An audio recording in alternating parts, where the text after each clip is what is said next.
Good morning, student. Today I will discuss on the graphical concept of polynomial because of some problem facing by some students. मतलब कुछ students ने problem अपना व्यक्त किया था कि सर मुझे ग्राफ में प्रॉब्लम है, इसलिए मैं ग्राफ के कॉन्सेप्ट को एक बार फिर से क्लियर कर रहा हूँ जो कि पोलिनोमियल चैप्टर का ही है। उसके बाद हम लोग कल से स्टार्ट करेंगे चैप्टर 3 मैथ का linear equation in two variable. आज हम लोग लास्ट क्लास पोलिनोमियल्स पे दे रहे हैं जो कि आपका ग्राफ पर बेस्ड होगा। किस तरह से किसी भी क्वाड्रेटिक पोलिनोमियल ग्राफ एग्जैक्ट वे में ड्रॉ करेंगे इस पर सिखा रहे हैं, बिल्कुल ध्यान से सभी सुनिएगा।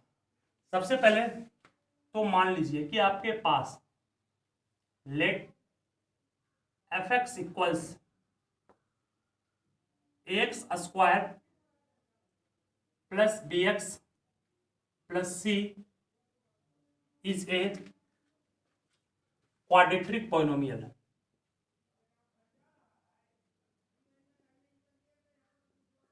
Is a quadratic polynomial. मान लिया मैं कि ये क्वाड्रेटिक पोलिनोमियल है।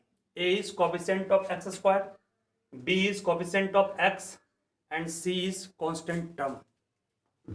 ठीक है, इसके जीरोज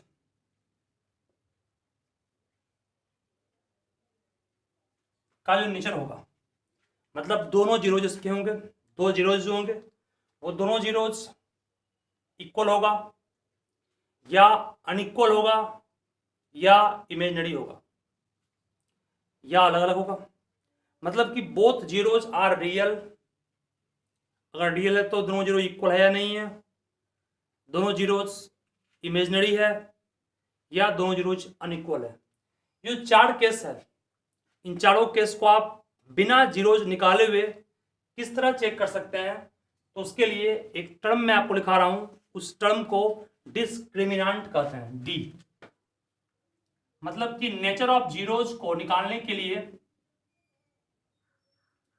नेचर ऑफ जीरोज के लिए हमारे पास जो फॉर्मूला है वो डी निकालना होता है, कैपिटल डी। इस कैपिटल डी को पढ़ते हैं हम लोग क्या है, डिस्क्रिमिनांट पढ़ते हैं, डिस्क्रिमिनांट पढ़ते हैं कैपिटल डी को। डिस्क्रिमिनांट जो नेचर ऑफ जीरोज या रूट्स के बारे में बताएगा आपको। तो डी का जो फॉर्मूला होता है वो होता है बी स्क्वायर माइनस 4ac। ये फॉर्मूला है किसका, डी का। बी आप जान रहे हैं क्या है, b is coefficient of x, c is constant term and a is the coefficient of x square. तो किसी भी क्वाड्रेटिक पोलिनोमियल को बिना सॉल्व किए, बिना फैक्टराइज किए उसके जीरोज के नेचर के बारे में हम लोग जिस चीज से निकालते हैं उसको डिस्क्रिमिनेंट कहते हैं, उसको कैपिटल डी कहते हैं। चलिए, कैपिटल डी निकालने के बाद अगर डी इक्वल टू 0 आ गया तो बोलना है both zeros are real and equal. और अगर डी नेगेटिव पॉजिटिव आया मीन्स मोर देन 0 तो कहेंगे both zeros are real and unequal. और अगर डी लेस देन 0 आया तो कहेंगे जीरोज आर इमेजिनरी। ठीक है, इसका मीनिंग अगर हम समझाना चाहें और दूसरे तरह से, तो जीरोज अल्फा और बीटा होता है। अगर डी का मान 0 आएगा तो अल्फा निश्चित रूप से इक्वल किसके होगा, बीटा के होगा। अगर डी का मान पॉजिटिव आएगा तो अल्फा बीटा के इक्वल नहीं होगा। और इस केस में अल्फा और बीटा का मान जो कुछ आएगा वो इमेजिनरी आएगा, दैट मीन्स रूट के अंदर नेगेटिव साइन आएगा। ठीक है, ये तीन केस आप बिना फैक्टराइज किए हुए जीरोज के नेचर के बारे में जान सकते हैं। इसको बिल्कुल याद रखिएगा। अब मैं, क्योंकि मैं इस चीज को इसलिए पढ़ाया हूं क्योंकि इसका यूज करूंगा अभी ग्राफ के कॉन्सेप्ट को बिल्कुल एग्जैक्ट वे में बनाने के लिए। ठीक है, यहां तक चलिए। इसके बाद अब बारी बारी से मैं वर्क कर रहा हूं, उस पर गौर कीजिएगा। कोई भी क्वाड्रेटिक पॉलिनोमियल का ग्राफ कैसा होता है? तो पैराबोलिक, मतलब पैराबोला। पढ़ाया था आपको मैं, पैराबोला 4 तरह से होता है। एक अपवर्ड पैराबोला, एक डाउनवर्ड पैराबोला, एक राइट हैंडेड पैराबोला और एक लेफ्ट हैंडेड पैराबोला। ये 4 तरह के पैराबोला है। और मैंने कहा था अगर ए पॉजिटिव है, ए पॉजिटिव, ए मोर देन 0, तो वो क्या होगा? अपवर्ड होगा। सब जानते भी इसको हैं। और अगर ए निगेटिव आ गया तो समझ जाइएगा कि उस पैराबोला का जो माउथ होगा वो नीचे की ओर होगा। यानी कि पॉजिटिव वाले केस में इस तरह से और निगेटिव वाले केस में इस तरह से। ठीक है, इस दोनों पर हम लोग पहले काम कर चुके हैं। अब एक न्यू टर्म जिसको मैं एग्जिस्ट कर रहा हूं इस टॉपिक में, वो ये है कि पैराबोला, मान लो ये पैराबोला है। अगर ये पैराबोला है तो ये पैराबोला टर्न कहां किया? ये पैराबोला टर्न इस पॉइंट पे किया। जिस पॉइंट पर टर्न किया उस पॉइंट को हम लोग मैथ में टर्निंग पॉइंट कहेंगे। और किसी भी पैराबोला का जब ग्राफ ड्रॉ करेंगे एग्जैक्ट वे में, रफ वे में नहीं, हम आपको जो पिछले वीडियो में पढ़ाए थे वो रफ वे में ड्रॉ करने का था। एग्जैक्ट वे में किसी भी पैराबोला का ग्राफ ड्रॉ करने के लिए हमें टर्निंग पॉइंट सबसे पहले निकालना पड़ेगा। तो टर्निंग पॉइंट का फॉर्मूला होता है, इसको आप लोग याद रखिएगा, -b/2a, -d/4a। This is the formula of calculating the turning point. ये फॉर्मूला किसका है? ये फॉर्मूला है टर्निंग पॉइंट को कैलकुलेट करने का, -b/2a और -d/4a। आप सभी यहां परिचित हैं। b क्या है? b कोएफिशिएंट ऑफ x है, a coefficient of x², d discriminant, इसका फॉर्मूला ये है, यूज करेंगे। और a जानते ही क्या है। तो टर्निंग पॉइंट निकाल लेंगे, a क्या है उसको देख लेंगे, उसके अकॉर्डिंग ग्राफ बनेगा। और एक चीज मैं आपको सिखा रहा हूं, उसको भी याद रखिएगा, नोट कर लीजिएगा इस पॉइंट को भी, कि वो पैराबोला y एक्सिस को कट अगर कर रहा है तो कहां करेगा? मान कि इफ वी डिजायर मीन्स हम लोग इच्छा रखते हैं to find the point of intersection of parabola on y axis. Y axis पर वो पैराबोला कहां काट रहा है उसको निकालने के लिए हम लोग को करना पड़ेगा put x equal to what? 0। तो जो y का मान आएगा आपका, मैं काम करूंगा इस पर भी बारी बारी से। तो ये सारे कंडीशंस को आप सभी सीख गए हैं, बस फिर से सुन लीजिए। सबसे पहले तो पैराबोला का ये स्टैंडर्ड फॉर्म है, इसके 2 जीरोज होंगे, दोनों जीरोज को अल्फा बीटा कहते हैं। अगर वो दोनों उस पॉलिनोमियल का दोनों जीरोज का आपको निकालना नेचर, मतलब कैसा जीरोज है, वो इक्वल है, अनइक्वल है, इमेजिनरी है, उसके लिए बिना फैक्टराइज किए हुए ये 3 कंडीशन को अप्लाई करके आप चेक कर सकते हैं। उसके बाद पैराबोला अपवर्ड होगा या डाउनवर्ड, वो डिपेंड करेगा स्मॉल ए पर। अगर स्मॉल ए पॉजिटिव है तो अपवर्ड होगा, स्मॉल ए निगेटिव है तो डाउनवर्ड होगा। टर्निंग पॉइंट निकालने का ये फॉर्मूला है। टर्निंग पॉइंट निकालने से मालूम चलेगा कि वो पैराबोला कर्व किस पॉइंट पर मुड़ रहा है, कहां से मुड़े उसको एकदम एग्जैक्ट ग्राफ ड्रॉ करने के लिए मिनिमम रिक्वायर्ड कंडीशन जो आपको मैं लिखा हूं ये है, इसको जानना पड़ेगा, तब आप एग्जैक्ट ग्राफ पेपर पर वो पैराबोला को ड्रॉ कर सकते हैं। तो अब मैं आपको ग्राफ पेपर पर ड्रॉ करने सिखा रहा हूं, पैराबोला को ड्रॉ कैसे करेंगे। ठीक है, यहां तक इन सारे चीज को आप लोग अपने कॉपी पर अच्छे से लिखिएगा और फिर आगे बढ़ेंगे हम लोग। ठीक है, यहां तक चलिए अब मैं सिखाता हूं आपको नेक्स्ट पॉइंट। जैसे बिल्कुल सिंपल है, सभी ध्यान दीजिएगा। क्वेश्चन हम लोग का है draw the graph of parabola fx equal to x² minus 5x + 6। इस पैराबोला का ग्राफ ड्रॉ किस तरह करेंगे, बिल्कुल ध्यान पूर्वक सभी सीखिएगा।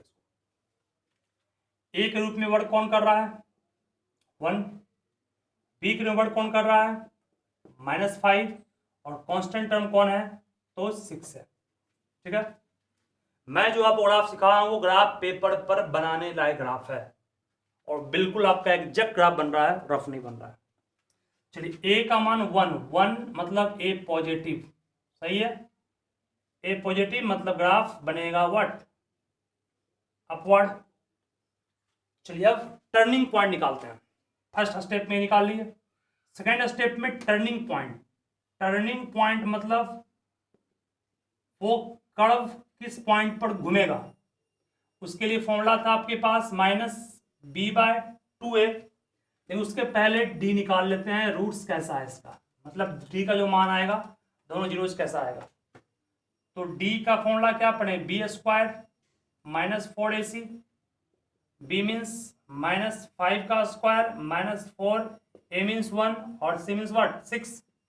सॉल्व करेंगे तो 25 -24 इक्वल टू व्हाट 1 और डी का मान 1 मतलब ई क्या मोर देन 0 है 1, मतलब डी पॉजिटिव मतलब सेकंड नंबर केस, मतलब दोनों जीरो आपस में रियल है और अनइक्वल इक्वल नहीं है। ठीक है, दैट इज आप कह सकते हैं कि zeros are real but what unequal, means alpha और बीटा का मान आप निकाल कर चेक कर लीजिएगा, दोनों मान डिफरेंट आएगा, अलग अलग आएगा।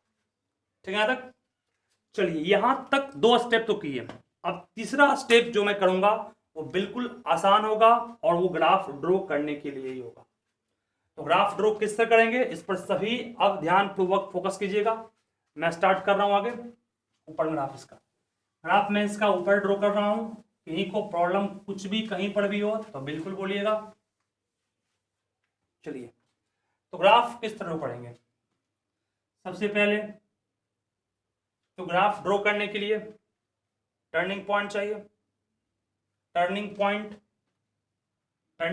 किस तरह निकलेगा, तो स्टेप थर्ड में टर्निंग पॉइंट का फॉर्मूला आप सभी पढ़े हैं, क्या पढ़ा है, तो -b/2a -d/4a, सही है। -b means what, b means -5, तो माइनस माइनस क्या हो गया +5 हो गया ना, /2a मीन्स 1 हो गया, कॉमा -d मतलब -d का मान क्या 1 आया, 1/4 इंटू a का मान 1, इसको सॉल्व करके आप लिख सकते हैं 5/2 -1/4। ठीक है, यहां तक ये टर्निंग पॉइंट भी मिल गया। ठीक है ना, अब टर्निंग पॉइंट मिल गया, अल्फा बीटा भी आप निकाल लीजिए। तो अब तीसरा स्टेप फॉर जीरोज पर आते हैं। तो जीरोज के लिए फॉर जीरोज के लिए आप पढ़े हैं पॉलिनोमियल को इक्वल करना पड़ता है किसके, जीरोज के। इसके लिए x² 5 को तोड़ सकते हैं -3x -2x में, x कॉमन लेंगे x -3, फिर -2 कॉमन लेंगे x -3, इससे x का एक मान क्या आ गया 3 और दूसरा क्या आ गया 2। ये दोनों जीरो अल्फा बीटा अनइक्वल है कि नहीं है, अनइक्वल है, क्योंकि मैं पहले ही चेक कर चुका हूं। ठीक है, इस डी से तो यहां तक आप कर लिए। अब आखिरी स्टेप है जो कि ग्राफ ड्रॉ करने के लिए होगा, लास्ट स्टेप है, मतलब बिल्कुल अब ग्राफ ड्रॉ करेंगे। इस सारे को नोट कीजिए खुद से पकड़ में आप लोग। चलिए, अब मैं ग्राफ ड्रॉ करने के लिए सिखा रहा हूं, ग्राफ अब ड्रॉ कैसे होगा। यहां तक जो रिक्वायरमेंट था सब कर लिए। पहला क्या किए, ग्राफ ड्रॉ करना है इसका, ABC निकाल लिए, एक का मान 1 है मतलब 0 से बड़ा है तो ग्राफ अपवर्ड होगा। डी मीन्स डिस्क्रिमिनेंट निकालना पड़ेगा, डिस्क्रिमिनेंट पढ़ते हैं, इसका फॉर्मूला ये था, इसको यूज करके डिस्क्रिमिनेंट निकाल लिए। डी का मान 1 आया मीन्स 0 से बड़ा है, इसका मतलब D is positive means zeros are real and unequal. उसके बाद तीसरा स्टेप में टर्निंग पॉइंट निकालेंगे, इसका फॉर्मूला लिखाए हैं, इसको निकाल लेंगे। और चौथे और लास्ट स्टेप में आपको दोनों जीरोज को निकाल लेना है। चलिए, अब ग्राफ ड्रॉ करने के लिए आपके पास ये y axis and this is what x axis. दो एक्सिस ड्रॉ किए, एक वाई एक्सिस एक एक्स एक्सिस, ग्राफ ड्रॉ कर लिए और ये पॉइंट आपका ऑरिजिन है जिसको 0 0 कहेंगे। चलिए x का मान 3 और x का मान 2, मतलब जो पैराबोला कट करेगा एक्स एक्सिस को वो 3 और 2 पे होगा। ये पॉइंट 0 मान लो है, यहाँ पॉइंट 1 है, ये आपका पॉइंट कितना है 1 है, ये पॉइंट 2 है और ये पॉइंट क्या है 3। सही है, ऊपर भी 1 2 3 ले सकते हैं, नीचे भी -1 -2 ले सकते हैं, इधर भी -1 -2 ले सकते हैं। x का मान 3 और 2, मतलब ग्राफ जो कटेगा x एक्सिस को वो किस पॉइंट पर 3 और 2 पर। ठीक है, पहला पॉइंट टर्निंग और अपवार्ड पैराबोला होगा, ये पॉजिटिव है तो मुंह अपवार्ड की ओर खुलेगा। ठीक है, और आइए टर्निंग पॉइंट मतलब वर्टेक्स जो पैराबोला का होगा वो किस क्वाड्रेंट पे होगा, x पॉजिटिव y नेगेटिव, मतलब कि 5/2 5/2 मतलब कितना हो गया 5/2 को आप 2.5 कहिएगा ना, और 1/4 को 0.25 कहिएगा। इसका मतलब है कि पैराबोला वार्ड होगा, x एक्सिस को 2 और 3 पे कट करेगा और वर्टेक्स जो पैराबोला का होगा वो 25 -2.0.25। इसका मतलब कि x का मान तो दिया हुआ है 2.5, x की दूरी 2.5 से होगी, मतलब 2.5 बीच में होगा ना, और y 0.25 मतलब हाफ से भी कम, मतलब कि पैराबोला यूं इस तरह बनेगा। सही है ना, चेक कर लीजिए, जो पैराबोला बना है इसका वर्टेक्स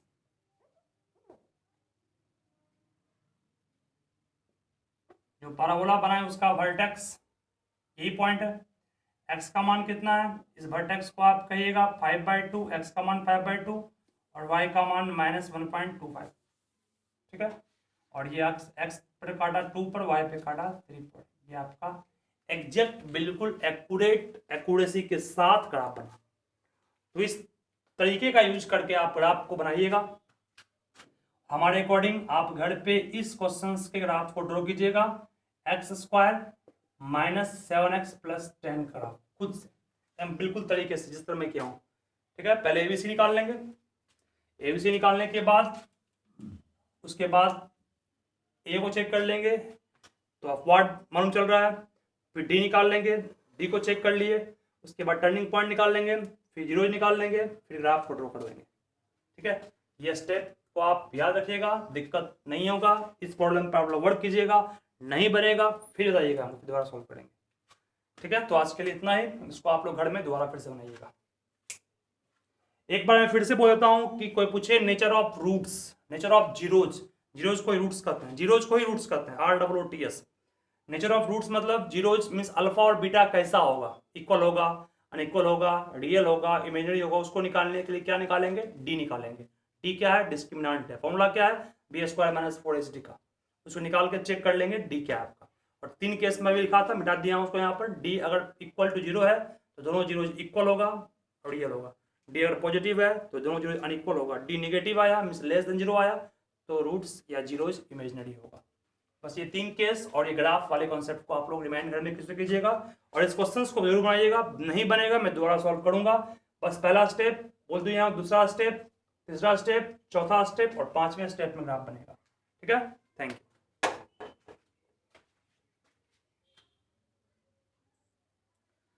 सर यहाँ रियल और अनइक्वल कैसे आ गया, जबकि 1 = 1 है ना। डी का मान 1 आया ना, डी का मान 1, डी = 1, 1 मोर देन 0 है। जब 1 मोर देन 0 है तो हम लोग कह सकते हैं कि रूट्स आर या zeros are what, unequal. D का मान 1 आया और 1 यहाँ मान 1 पुट करेंगे तो 1 0 से बड़ा आएगा ना, जब 1 0 से बड़ा आएगा समझ जाना कि वो रूट्स रियल और अनइक्वल है। ऐसे देख भी रहे हैं, रियल भी है, अनइक्वल अलग अलग भी आया, चेक भी कर लिया यहाँ पर इसको। तो इस तरह से आप लोग को सॉल्व करना है। तो ये तो मैं एक एग्जांपल दिया, इस पर आप लोग घर पे वर्क कीजिएगा। और एक चीज़ मैं आपको और सिखा रहा हूँ जिसको भी आप लोग ध्यान दीजिएगा, एक क्वेश्चन मेरे पास आया था, उस क्वेश्चन को भी सॉल्व कर देता हूं, फिलहाल आप लोग नोट कीजिएगा पॉज करके इसको अच्छे से।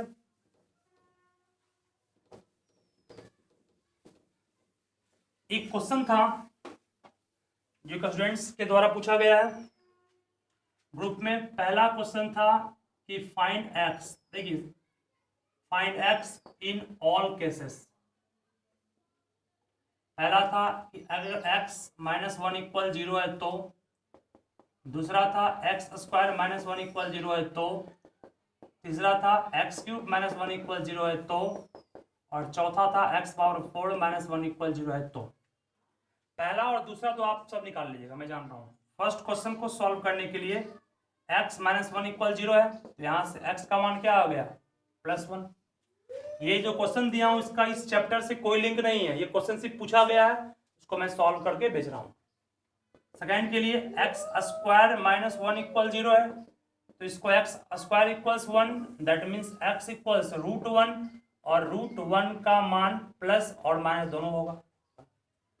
1 का रूट क्या होगा 1 भी होगा, प्लस में भी और माइनस में भी होगा। इसका मतलब x का दो मान हो गया, एक x का मान 1 भी होगा और एक x का मान -1 भी होगा। तीसरा जो क्वेश्चन है वो थोड़ा इंटरेस्टिंग है, इसको सीखना है। x क्यूब -1 इक्वल 0 है, क्यूबिक पॉलिनोमियल है, 0 इसका होगा। आप लोग के मन में क्वेश्चन क्या आएगा कि इसको हम लोग डायरेक्ट इतना लिख दें, इन कीजिएगा 1 उस तरफ गया +1 हो गया और क्यूबिक रूट हो गया, इसका आंसर आपके अकॉर्डिंग 1 होगा। लेकिन ये गलत है बाबू, क्यूबिक है तो इसका स्पष्ट है 0 होगा। वो तीनों जीरोज क्या होगा इसको मुझे सिखाना है। तो बोलिए ये क्यूबिक पॉलिनोमियल को a क्यूब -b क्यूब कर सकते हैं, बिल्कुल कर सकते हैं। a cube -b cube formula क्या हो a - b into a square plus b square plus a into b। कोई दिक्कत कहीं है बोलो? a cube -b cube a - b into a square plus b square plus ab। यहां से x का एक मान तो 1 आ गया, बाकी दो मान और निकालना है। x square plus x plus 1 equal 0 कहेंगे। अब उस x का दो मान आप निकाल नहीं सकते हैं फैक्टराइज करके, क्योंकि फैक्टराइज होगा ही नहीं आपसे। जब फैक्टराइज नहीं होगा तो x का रिमेनिंग मान किस तरह से निकालेंगे, इस पर आप लोग गौर कीजिएगा, सभी ध्यानपूर्वक। सिंपल है ये भी। क्लास 9th में आपको हम कभी क्वाड्रेटिक फॉर्मूला अगर पढ़ाए होंगे तो x का वैल्यू का फॉर्मूला था -b plus minus under root b square -4ac by 2a। मतलब आप फैक्टराइज करके जो x का मान निकालते हैं, एक तरीका वो तो है ही, बिना फैक्टराइज किए हुए अगर x का मान निकालना है तो ये क्वाड्रेटिक फॉर्मूला है, जिसको आपको चैप्टर 4 में पढ़ना है, क्लास 10th में भी, जिसको हम लोग क्वाड्रेटिक इक्वेशन के चैप्टर में यूज करेंगे। तो फिलहाल ये क्वाड्रेटिक फॉर्मूला पर मैं x का ये मान निकालूंगा, चूंकि आप इसको फैक्टराइज करके चेक कर लीजिए, फैक्टराइज नहीं होगा कहीं से भी। तो अब मैं करूंगा क्या, x इक्वल टू b के रूप में काम कौन कर रहा है 1, तो -1 plus minus under root b square means 1 का स्क्वायर माइनस 4 इंटू a का मान 1 है, 4 इंटू a का मान 1 और c का मान भी क्या है 1 दिख ही रहा है। जो भी मान था a का मान 1, a का मान भी यहाँ 1, b का मान भी 1 और c का मान भी क्या 1 है ना, सारे को वहां पुट कर दिया। ये फॉर्मूला आपको याद करना पड़ेगा। तो यहां से बोलिए आपके पास क्या है -1 plus minus under root 1 minus 3/2, that means -1 plus minus -2/2। बस यहाँ से आपका आंसर हो गया कि x का एक मान तो 1 आया और बाकी दूसरा मान आएगा -1 प्लस -√2/2 और तीसरा मान आएगा -1 माइनस -√2/2। एक बार प्लस लिए तो ये आया, माइनस लिए तो ये आया। 1 मिनट मिस्टेक यहाँ हो गया, यहाँ पर 4 इंटू 1 4 होगा, इसको हम लोग क्या 3 कहेंगे, ये भी 3 हो जाएगा और ये भी क्या होगा 3 होगा। इस तरह से हम लोग इस क्वेश्चंस को सॉल्व कर सकते हैं। तीनों जीरो निकल गया, एक जीरो रियल है, बाकी दोनों जीरोज क्या है इमेजिनरी है। तो किसी भी पॉलिनोमियल का जितना डिग्री उसका उतना जीरोज होगा। ये क्वेश्चंस मैं आपको सॉल्व किया, थोड़ा इंटरेस्टिंग था, ये पढ़ना आपको क्लास 11th में है। मैं फिर भी सॉल्व कर दिया इसे। क्वेश्चन नंबर 4 को आप लोग घर में इस तरह खुद से ट्राई करिएगा। थैंक यू, आज के लिए इतना ही।